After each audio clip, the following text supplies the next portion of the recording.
Everyone, मैं पंकज कुमार वर्मा स्वागत करता हूं आप सबका हमारे चैनल पीएससी स्टडी गुरु में। आज मैं आपको 12th क्लास के मैथ में बहुत ही इंपॉर्टेंट क्वेश्चन करवाने वाला हूं। मैं आज आपको करवाने वाला हूं अवकल समीकरण के क्वेश्चन जो कि मोस्ट इंपॉर्टेंट है और हमेशा पेपर में पूछे जाते हैं। तो वीडियो को अंत तक जरूर देखिएगा क्योंकि ये क्वेश्चन बनने वाले हैं आपके लिए मोस्ट इंपॉर्टेंट और इनकी सहायता से आप इनके जैसे कई क्वेश्चन ऐसे हैं जो सॉल्व कर सकते हैं। तो देखिए इन क्वेश्चनों को कितनी आसान तरीके से हम करने वाले हैं सॉल्व। तो सबसे पहले मैं आपको बताऊंगा हम कौन सा क्वेश्चन करने वाले हैं, फिर उसके बाद उसको शॉर्टकट तरीके से हल करना आपको सिखाऊंगा। लेकिन उसके पहले अभी तक आपने हमारे चैनल को सब्सक्राइब नहीं किया है तो फटाफट चैनल को सब्सक्राइब कर दीजिए और बेल आइकन को प्रेस कर दीजिए जिससे कि आगे आने वाले वीडियो के नोटिफिकेशन आपको मिल सके। तो चलिए करते हैं हमारे क्वेश्चन स्टार्ट।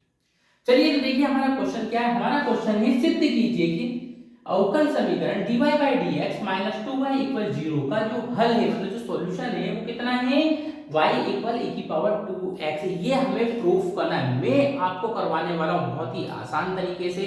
तो हमें यहाँ पे क्वेश्चन भी दे रखा है और उसका आंसर भी दे रखा है, लेकिन हम उसे किस तरीके से पकड़ने वाले ये आज आपको सीखना है। तो देखिए हमें ये प्रूफ करना है कि ये जो दिया हुआ है इसका जो हल है वो ये क्वेश्चन में दो चीज आपको दे रखी है। ये जो है इसका हल कौन है, ये है। इसका मतलब ये है कि यदि हम इसे लेके चलें तो ये ला सकते हैं, लेकिन कैसे हल करते हैं ध्यान से देखिएगा। हमें एक डिफरेंशिएशन इक्वेशन दे रखी है और एक यहाँ पे सॉल्यूशन दे रखा है, तो हमें हमेशा सॉल्यूशन लेके चलना है। क्या लेके चलना है? सॉल्यूशन। जरा देखो किस तरीके से हल करेंगे। हमें क्या दिया हुआ है यहाँ पे, देखो यहाँ पे हमें दिया हुआ है चूंकि y बराबर दे रखा है e की पावर 2x, ये हमें यहाँ पर दिया हुआ है। और हमें ये जो अवकल समीकरण इसमें ये देखना है कि कितनी बार यहाँ पे डिफरेंशिएशन हुआ है मतलब अवकलन हुआ है। तो हमें यहाँ पे दिख रहा है देखो dy by dx, तो हमें पता है इसे बोलते हैं हम एक बार अवकलन। यदि कहीं पे लिखा है d square y upon dx square तो इसे बोलते हैं हम दो बार अवकलन। कहीं पे लिखा है d cube y upon dx cube तो इसे बोलते हैं हम तीन बार अवकलन। तो हमें यहाँ पे इस क्वेश्चन में कितनी बार अवकलन दे रखा है? एक बार अवकलन दे रखा है। तो चलिए इसका हमें एक बार अवकलन करना है। ये हमें समझ में आ रही है हमें क्वेश्चन को देख के बात है ना। तो यहाँ पे y का जब हम अवकलन करते हैं किसके सापेक्ष करना है? x। यहाँ पे पूरा क्वेश्चन में आंसर दिया हुआ होता है, हमें लाना यही है। आप ये समझ लो कि हमने यहाँ से हिंट पकड़ ली है कि हमें क्या करना है। तो चलो देखिए y का अवकलन क्या होगा? dy by dx हो जाएगा। e की पावर 2x का अवकलन कितना होता है? e की पावर 2x ही होता है। d by dx e की पावर x का अवकलन कितना होता है? e की पावर x ही होता है। तो सेम e की पावर 2x का e की पावर 2x ही हुआ। लेकिन उसके बाद देखो जरा ये जो 2x है इसका भी अवकलन करना है। e की पावर 2x का तो e की पावर 2x हो गया, लेकिन ये जो 2x दिख रहा है इसका भी करेंगे तो 2x का अवकलन कितना होगा? 2 हो जाएगा। क्यों? क्योंकि d by dx देखो जरा ध्यान से, यहाँ पे 2x का मैं करके बता रहा हूँ। ये जो 2 है ये आ जाता है बाहर और d by dx अंदर क्या रह जाता है? x, और x का अवकलन कितना होता है? 1 होता है और 1 का 2 में इंटू करेंगे तो कितना आएगा? 2 आ जाएगा। तो इस तरीके से 2x का जब अवकलन किया तो कितना आया? 2 आया। अब क्या करने वाले हैं, बस हमें इस क्वेश्चन को थोड़ा सा तरीके से जमाना है। इस 2 को लिख दिया मैंने पहले e की पावर 2x। देखो जरा यहाँ पे ये लिखा है e की पावर 2x, ये किसकी वैल्यू है? y की वैल्यू है। तो इसकी यहाँ पे हम y लिख सकते हैं, ये लिख दिया हमने y। ठीक है, इसे चाहो तो आप इक्वेशन नंबर फर्स्ट और यहाँ पे लिख दो समीकरण 1 से,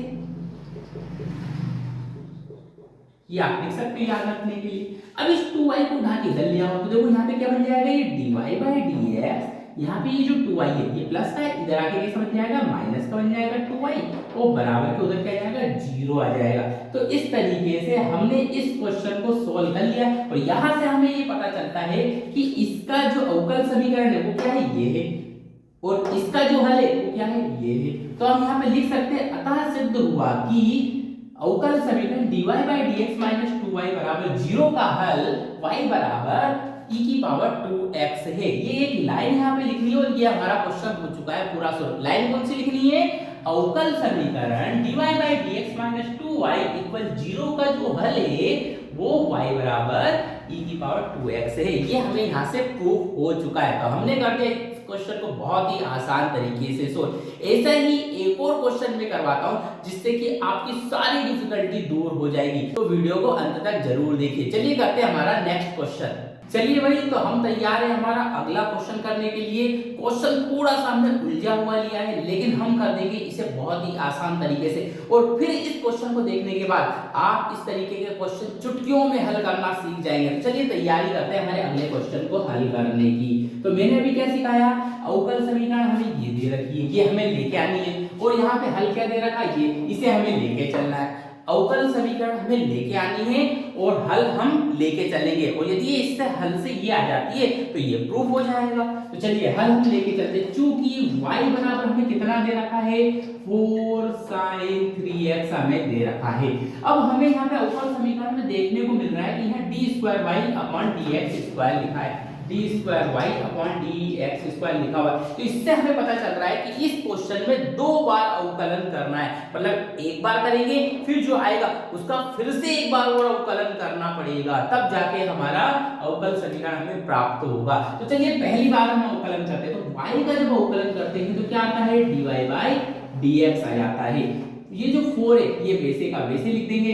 और sin x का अवकलन कितना होता है भाई, sin x का अवकलन होता है cos x, तो sin 3x का cos 3x। अब जैसे इस 3x का भी तो करेंगे, तो 3x का कितना आएगा, 3। अभी मैंने बताया था x का 1 होता है, ठीक है। इस 3 को पहले लिख लेंगे तो क्या बन जाएगा, dy/dx, क्योंकि ये तो इनटू में लिखा हुआ है, तो 3 का 4 में इनटू कर देंगे तो कितना हो जाएगा, ये 4 तिया 12 हो जाएगा। तो ये लिख दिया हमने 12, और ये हो गया cos 3x, ठीक है।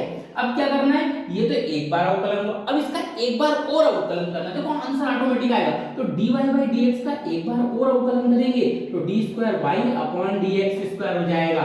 12 को वैसे का वैसे ही, cos 3x का अवकलन करेंगे तो ये बन जाता है माइनस के sin 3x, और जब इस 3x का करेंगे तो कितना आ जाता है, एक बार और आ जाता है 3।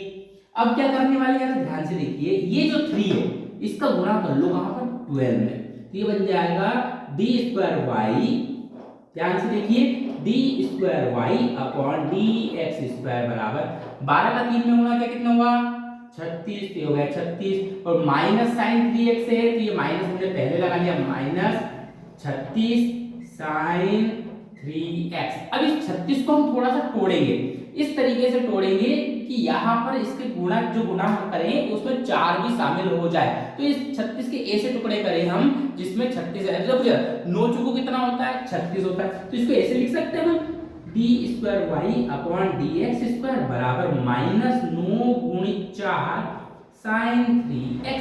और ये जो sin 3x है, ये तो जो वैल्यू दिख रही है किसकी दिख रही है, y की दिख रही है। तो 4 sin 3x, इसके यहाँ पे हम y लिख सकते हैं, इस यहाँ पे क्या लिख देंगे, y लिख देंगे। देखो आंसर आ गया हमारा, d2y/dx² बराबर -9, और ये लिख दिया मैंने y, और इस 9y को इधर उठा के, इधर ये माइनस का है, इधर आके क्या हो जाएगा, प्लस का हो जाएगा। तो क्या बन जाएगा, d2y/dx² प्लस, इधर माइनस था, इधर आके कैसा बन गया, प्लस का बन गया 9y, और बराबर उधर क्या बचा, 0। तो ये आ चुकी है हमारी अवकल समीकरण। तो हम कह सकते हैं कि ये अवकल समीकरण जो है इसका हल कौन है, y बराबर 4 sin 3x है। यहाँ पे लिख देंगे, सिद्ध हुआ कि अवकल समीकरण d2y/dx² प्लस 9y बराबर 0 का हल y बराबर 4 sin 3x है। तो आज के क्वेश्चन आपको कैसे लगे कमेंट करके जरूर बताइएगा, वीडियो को लाइक कीजिएगा और अधिक से अधिक शेयर कीजिएगा।